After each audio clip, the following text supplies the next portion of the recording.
Hello, Time is a Goldie. traveler. Tenterfield Sadler. That's what What? I'm thinking. What is 9 seconds? He's like 9 seconds till showtime. Like, what's 9 seconds? Yes. Uh, Well, how are you? Explain your name to us. they'll hear about it when we get to my all beef patty. Oh, okay. It's a little foreshadowing. I love. That's right. Always. I always am tying in. Little bread. Well, welcome to Tuesday, Thursday, April, August. Yeah. And I am Boys Only WTF Rimalower here with my lovely co-host, Goldie Hawn. Hello. Oh my God, Goldie. So much to discuss. Is today Tuesday, right? Yes. Yeah, Tuesday, Thursday. All right. Live from New York. It's Tuesday morning. Tuesday, Thursday, April, August. Time heals everything. It's a song. Time heals everything. What I was starting to say at this exact moment last week on Thursday when my Wi-Fi began its disastrous takedown of my live stream career was that every time I hear that little song, even just the little short version in the Tuesday, Thursday, April, August introduction rather, because of course that is the Broken Records theme song. It just makes me so happy, and I have to give a shout out to friend of the pod, Emmy Award winning songwriter Lance Horn, who wrote the Broken Records theme song for us and accompanies us on the original cast recording, and we're so grateful to him for his.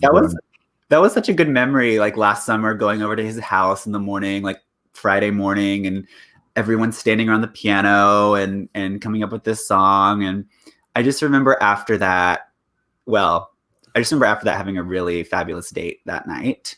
But so like it's a very good memory for me in general, that whole day. But it felt like a very, I don't know, just like creativity, collaborating, like creating something with Lance at the piano. It felt very like old school, special.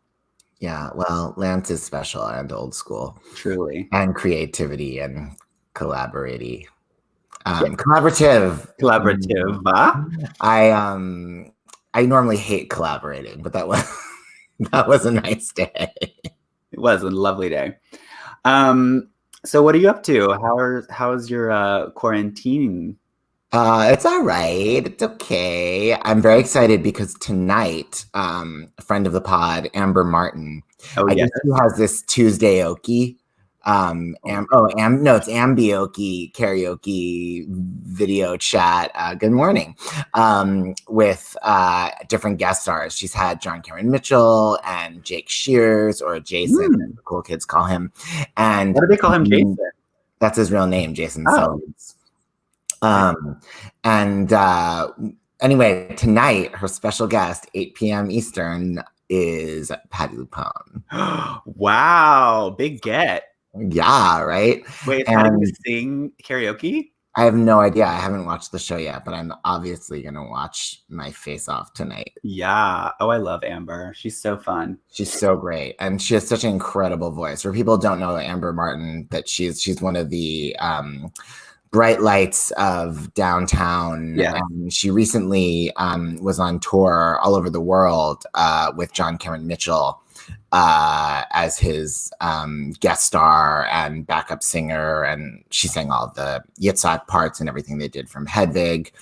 And she's an amazing rock and roll singer, an amazing country singer, and you saw the Edith Piaf thing at Town Hall, didn't you? No.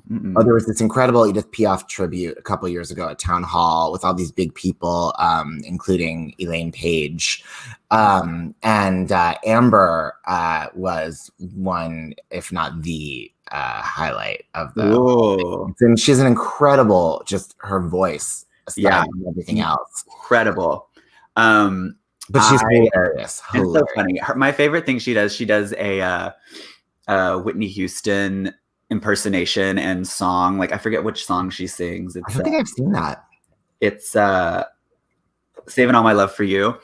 And I saw her do it at Club Coming one time, and it was the funniest thing I've ever seen. Her impression of Whitney is so funny. Not to mention her Reba, which is world famous. Yeah. Although I first discovered her when she was doing a one-woman show about Janis Joplin, and that was also spot on. Yeah, she'd be a great Janis. She was. Very rock and roll voice. Very that.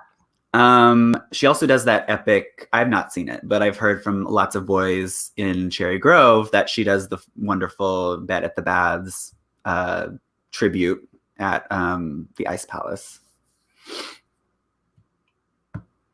Uh-oh, are you froze? No. Oh. Oh my God. That was a nice comedic moment because I was so really, really, truly worried for a second. And then it paid off. That is on my list that it's not an open door policy on, Bette Midler tributes with me. Ooh. I'm not like one of these old Judy queens that's like, how dare they ever mention her? Right. I'm bring it, do it, but please do it well. And when I say well, I mean to my liking. Okay. Well, All beef patty. I'm fired up. All beef patty. We are in the right zone. Here we go. I hardly know the woman. Well, Patty may hardly know the woman, by which she means Bernadette Peters. Yes. But there are hardly any women to know in the subject of today's All Beef Patty, which are all male, mostly male musicals. And I'm looking at you, 1776 and Assassins and, even A Funny Thing Happened on the Way to the Forum. Kind of Les Mis. Yeah, okay, but I mean, like, the best songs in Les Mis are that you can't complain about a show that gives you both I Dreamed a Dream and On My Own and a part for Judy Kuhn. That is true, but I just remember, like, in high school, all these talented girlfriends of mine just were whores, on Lovely Ladies. That was the part they got. Anyway, continue. Anyway, I mean, sure, Les Mis too. But I mean, if you're getting into Les Mis, then you're talking about something else. You're talking about like, the sort of the male gaze or something. It's not really like a quantitative judgment about Les Mis. I mean, these other shows, they're like, even Assassins, like, and I hate to like dog Sondheim, but like, and obviously it's like real characters. So like they, if they were not women who tried to kill the president, I'm all here. I'm excited about this all-female 1776 that's coming, by the way. And you could do that with Assassins too, or just cast women as the men's roles. But I understand in the original production and in the revival, they weren't doing that. Fine. However, thank you. Ooh. Regardless, I'm not saying that what's sad is that these shows are good. If they were terrible shows, I wouldn't care. Be all male, be all dog, be whatever you want. But like, musical theater is really about women. And I think the majority of people will agree about that, and it's like, Assassins, he could have at least made the balladeer a woman, the women really don't even sing in Assassins. The good tuneful song, the ballad, not Waiting for Life. What's it called? I am nothing. I am wind and water. My brain is not really. Yeah, the Jody. Motherfucker. I don't know what the song is. I will do anything for him if that's what he wants me to do. What is it? I'm unworthy of your love. Unworthy of your love. Yes. So that's a duet for a man and a woman. Okay, so you have that one woman there. And then the other woman barely gets to sing at all in that, like, one of the least exciting songs in the whole show, the gun song, I mean, this one of the few songs Julie Andrews sang in Putting It Together in 1993 that she can still sing today. All you have to do is crook your little finger. I mean, Deborah Monk sang that song on Broadway and it was good enough because like there's nothing to singing that song. So it doesn't count. And it's like, Funny Thing Happened the Way of the Forum, for example, you've got the two female characters. So but there's like the one that's like the bimbo Philia, so she sings I'm Lovely. Okay, that's a song. And she has then that kind of bad song That'll Show Him, whatever. But like, and then Domina has a sort of not that great song also, That Dirty Old Man. They did, when Nancy Walker played the song in the early 70s, add a song for her, Farewell. That's a great song. Ooh. But then why didn't they put that in for Mary Testa in the 96 revival? And it's like, it just comes from this, like, I mean, speaking of the male gaze, it's just like they only want, women to be like sexy strippers, you know, or like, you know, old hags, but they don't understand musical theater should be about the power of the woman, you know. That's right. I want that. I want that Broadway baby. I want that Rainbow High. In 1776, here they had young Betty Buckley, you know, literally making history. I mean, reinventing what Broadway singing is when she was belting out those high notes in what's basically a soprano song. And he plays the violin. And then they made the movie version with the entire original cast, except Hi, Kevin. Except Betty Buckley, replaced her with Blythe Danner, who, you know, is many things, but a high belter ain't one of them.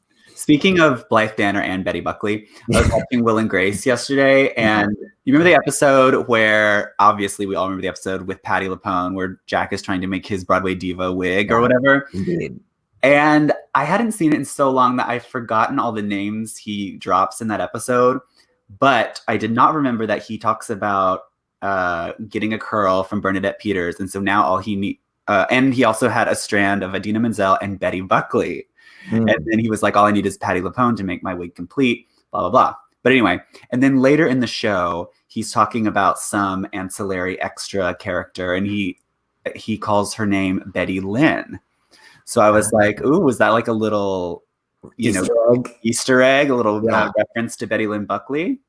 We were very harsh towards the remake of Will and Grace, deservedly, but harsh, on this week's episode of the podcast. Yeah. If you can't figure out how that came up in the context of it misbehaving, no one is wrong. But we tied it in. But it does, you know, bear mention that we were huge fans of the original Will and Grace, particularly that Patti LuPone episode. And I did this thing that we've talked about. I went through and watched all the Debbie Reynolds episodes because I just needed a little bit of Debbie, doing it Debbie's way. And I also like a palate cleanser because I had recently tried to watch, like we were talking about, the remake. So not good. So I just had to go back and remind myself about the Halcyon days of BMG. Well, it's good stuff. Good morning from Sydney. Hello. I noticed today that our podcasts were very international. We were number 5 on the list of the chart of performing arts podcasts in Portugal. Is that true? Wow. I mean, it was at some point in the last 24 hours.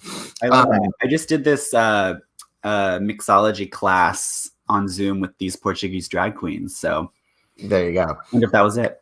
Betty Lynn bringing the house down in Sunset Boulevard as if we never said goodbye. I've come home at last. Yes. Indeed. I love that. Is that Star Wars, that profile pic? I can't see. Well, talking of stars, why don't we move on to today's who do you think you are? Totally. So just to give a little intro for this, I obviously, as we all are, I'm a huge Goldie Hawn fan, and I'm especially a fan of the work she did in the late 70s, early 80s. Movies like Foul Play, Seems Like Old Times. Seems Like Old Times we watched last summer together. It's so fabulous. Private Benjamin. You what? Private Benjamin. Overboard. I mean, that was just really... Overboard's late 80s, but... it's late 80s. But late 70s, 80s, Goldie is so funny. She's such a star. She still is. But this special she did with Liza Minnelli was just right in the heart of that. And I cannot find the entire thing anywhere. So it used to be on YouTube? It used to be, but I guess someone removed it because now it's just like songs that are also subtitled in Swedish. So like just a spoiler can happen. So if we had any Swedish viewers, like they will enjoy that. But anyway, so this is just one of the clips from that special that Liza and Goldie did together called Liza and Goldie Together. And you don't need any other information. Where we go.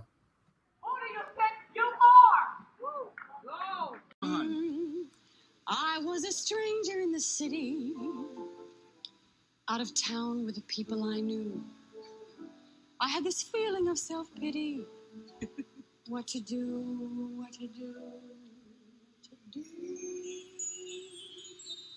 The outlook was decidedly blue, but as I walked through the foggy streets alone, it turned out to be the luckiest day I've known. I got to stay at the YMCA.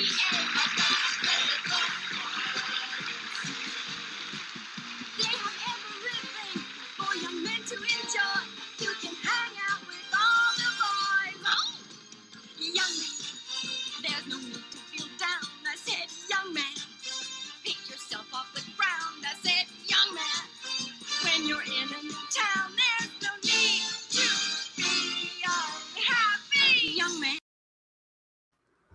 Oh my God. Just so good. Goldie is just shining. This makes me want to see her as Dolly so bad. So bad. Because she can actually kind of sing a bit. She what? She can actually kind of sing a bit, you know? Totally. I mean, she, well, at one point, she and Liza were supposed to do the movie of Chicago. Oh, that's right. And then I think Goldie was still in the mix after Liza was no longer in the mix. But yeah, I mean, I could almost even maybe see Goldie doing Mame. Yeah, totally. You know, I don't know about 8 shows a week, but I mean, she's yeah, I mean, so joyful and so fun to watch. And there wasn't, I didn't include the little intro to the video, but they basically do this bit where Liza's like, I want to see your song, Goldie. I want to see the performance. And Goldie's like, oh no, it's not ready. It's not ready. And she's like, come on, it'll be terrific. Goldie's like, all right. But it's like their acting is actually so good. And like Goldie, I actually believe that she like is nervous about showing Liza her performance. Of course she is. I mean, who wouldn't be? And then you have Liza watching, although nobody gives watching face as good as Liza does. I mean, I love that it starts with the intro to A Foggy Day in London Town. Yeah, like for no reason. The YMCA. It tells a story. It's like so random. And then afterwards, Goldie's like, Liza's like, oh, honey, that was terrific. I think it's hilarious. And Goldie's like, well, now I want to see your number, Liza. And Liza's like, oh, it's not ready. And she's like, come on, Liza. And Liza's like, okay. And she has the Donna Summer song, right? I don't remember. I couldn't find that one. But then they do all that jazz yes, at the end. But if anyone has access to the full tapes, I would love that. Oh, yeah. We can get that. No problem. I think I have it on VHS. Oh, really? Really? Do you have a VCR? I do. I do have a VCR. I wonder if there's a way to play it and then, like, I don't know. We don't have to go there. We can. One of my gays can give us a link within the day. Trust. Yeah, send out your phonic monkeys to. Yeah. The tape. The other thing that I was thinking of about that era is like those.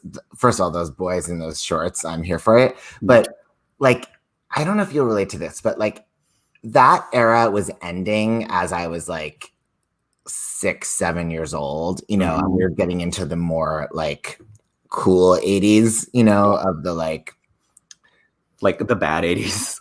The bad 80s. You know. And so all that stuff, like those short shorts and everything, became like really like uncool. Those are like what the dorky people wore, so like interesting. You know, like the old man at the swimming pool, or like the kid who like was clueless, or you know, whatever. And so then, for years in my life, I feel like when I would see that, I would not think, "Look at those hot guys! Look at their legs." I feel like I thought like dorky shorts. Oh yeah, totally. And it's like so weird for me to reclaim that experience and be like, yeah, daddy. And then I'm like, oh yeah, those shorts used to be like forbidden. Well, now they're back. I mean, me growing up as a kid in the 90s, I just remember the thing was baggy shorts, baggy pants, everything. Yeah, totally. Wide leg. It's like, so crazy to think about. So crazy. Now. Kevin O'Donnell still wears the baggy shorts or the little short shorts? Ooh, I would love to see Emperor Palpatine in those discussions. Exactly. Now, the other thing is like, I feel like a lot of the styles, you know, they're cyclical, like these out of style and then they come back in. And I've been really having a hard time the last couple of years. Like I was at the other day, where was I? I was those little shorts, Kevin O'Donnell, Pixar, it never happened. Where was I? I was somewhere. Now I can't remember what I could possibly. I don't go anywhere. So where the heck was I? In I a guess car?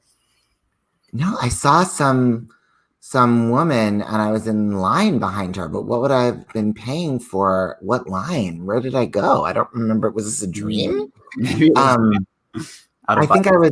I must have been at a supermarket, but I don't even remember going. But I guess I probably went sometime in the last week. And there was a woman in these very, very, very high-waisted shorts Uh-huh. that were like the style in like the early 80s, you know, Mhm. and then they became so out of style. And for the, the 2000s was all about low-waisted, you know, Mhm. and I've so internalized that message that I can't adjust to this new high-waisted look that, by the way, has been now in Not style. that new, yeah. It's like 10 years of high-waisted. Yeah. You know, all the hipsters are like way into the high-waisted, but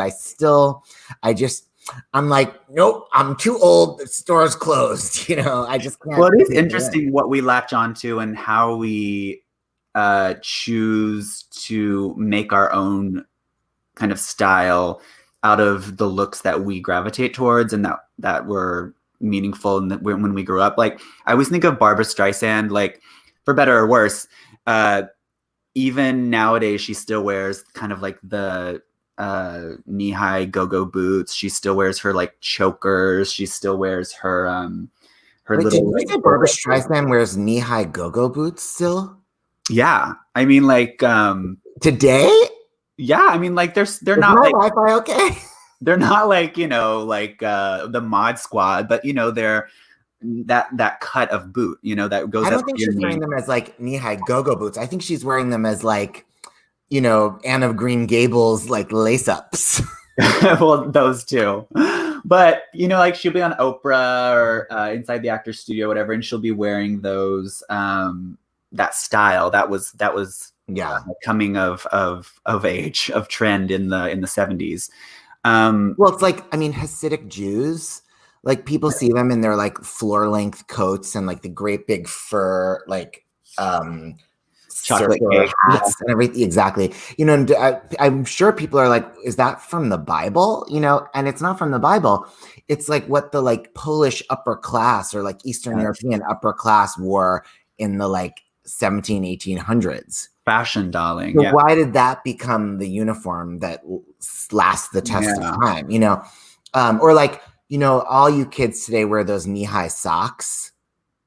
Mm-hmm. And in my day, that was very early 80s. I wore those in like the Goldie and Liza era when I was playing like AYSO soccer. Like that's what I wore, little Benji in my Adidas tracksuits.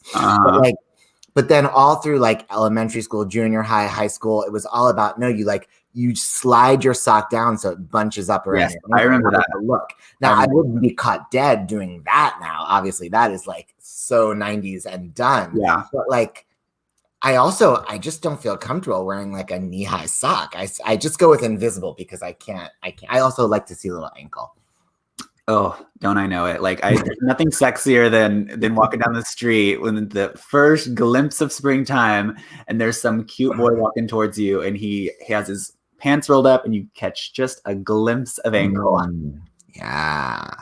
It's like a glimpse of stocking, but none. We forgot to remind everybody that's commenting, now is the time for Dolly Concert Kill. So well, we have time. We have 7. Yeah, they should be generating them because we got to go into it. Yeah, honey. So give us 3 female performers or male, I guess, but 3 performers, and we'll assign 1 to see as Dolly Levi, 1 to see in concert, and 1 to kill.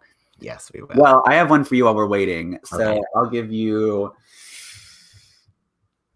Goldie, Liza, and who's someone else from that era? Goldie, Liza, Donna Summer. Okay. Goldie, Liza, Donna Summer. Well, you're not going to like it. Oh, no. I mean, I just have to see Liza as Dolly. Of course. And I mean, I really feel that Donna Summer has one of the great voices of the 20th century. Yes. And I never saw her live. So I have to give myself that gift. Yeah. Which unfortunately leaves behind Miss Goldie. I get that. That's fair, though. It's a tricky one. I guess I would have to do the same. Yeah. Also, the other thing, I mean, everyone needs to be generating these for us right now in real time. But the other thing we're going to be doing is we're going to start taking some suggestions for our corn streams. For our podcast, and on Thursday, we'll talk about it. We'll have like a list, but we'd love it if anybody in the meantime wants to, tweet at us or whatever, any ideas. Maybe they'll make it onto the short list. Yeah. Maybe we'll get into a vote. Here we go. Megan Hilty, always coming through, Knox. We love you, Knox. Okay, you want to take Knox and I'll take Benjamin? Sure. So Knox Lee, Megan Hilty, Carrie Butler, Laura Benanti. Well, I have to see Laura as Dolly. I just love her, and she would be fabulous. I feel like she could play it now. Like she is such a wonderful, wonderful performer. And then I would have to see, I guess, Megan in concert, and I'd want it to be like a Marilyn related concert, like Smash related, and then kill Carrie. All right. Oh, this is wonderful. Benji Pitt. Love you, Benji Pitt. Okay. Madeline Kahn, Eileen Brennan, Leslie Ann Warren. Well, Madeline did do Dolly, directed by friend of the pod, Lee Rowlands. And Eileen Brennan, of course, was the original Irene Malloy. That's right. And, Leslie Ann Warren, I mean, these are very strong Dolly. Any one of them could be a fabulous Dolly. I guess I will have to go with Madeline for Dolly. And I'd love to see Eileen Brennan in like an Elaine Stritch at Liberty concert, Yeah, that'd be fabulous. Yeah. What was I watching recently and Eileen showed up? Private Benjamin? No. Oh, it was Will and Grace. Isn't she in that? Oh, yeah, she was Magda or Zora. What was her name? Zandra. Zandra. She was Jack's acting teacher. She's like, oh yes, the crying fag. Okay, here we go. Elaine Stritch, Lauren Bacall. We both have to do this one. This is Mage. Ooh, I mean, for me, it's so hard. Elaine Stritch as Dolly. Lauren Bacall in like a smoky, drunken concert, and kill Eckstein Baranski. Not for me. Sorry. I want to see Baranski as Dolly, and I would always welcome the opportunity to see Stritch alone on stage doing whatever she's got in mind. And Bacall can take a hike. I know I tweeted this, but I was watching The Sopranos a couple weeks ago, and there is an episode where Lauren Bacall plays herself in Hollywood and gets punched in the face because someone wants her gift basket. It's fabulous. Do you know, have I ever told you about this? When I saw Patti LuPone's Carnegie Hall solo debut, November 19th, 1999, there was a party next door afterwards for the benefit level ticket holders at the Russian Tea Room. And my best friend Marissa and I did not have that level of tickets, but we wanted to go so badly. And so we waited out on the sidewalk, and as everyone was leaving, we would ask them for their gift bags so that we could use that to get entrance to the party. Oh, that's smart. It took a very long time, and most people were very mean. But that's very Ben trying to get in the Leading Ladies concert at Carnegie Hall. Yeah, another Carnegie Hall show. And here I am just across the street, just getting closer and closer. That's so funny. Did you get in? We did, yeah. Cool. And then we just sat a table away from Patti and lived my dream of just watching her. Then you cut her hair for your diva wig. All I wanted to do was see what she's like when she's like not performing. Was she any different? Nope. Well, any closing remarks before we wrap it up? Yeah, closing remarks. I just want to say that it's really great to be with you all, and we're grateful to our commenters. Yes, thank you for commenting. You guys really help, give us things to talk about and contribute. Also, if you have suggestions, requests for our quarantine streams, videos. Wait, stop the presses. We have to answer this question. Ooh, I don't know. I mean, we will get back to you. We're going to count. We will each do a count. Yeah, for sure. This is good. All right. Well, thank you, Knox, and thank you, Ben. Thank you, listeners. Thank you, Lucy. We love you. Love you guys. Okay, we're gonna save Kenneth's Dolly for next week. Yes. Bye. Peace. Tuesday, Thursday, April, August. Time heals everything. It's a song. Time heals everything.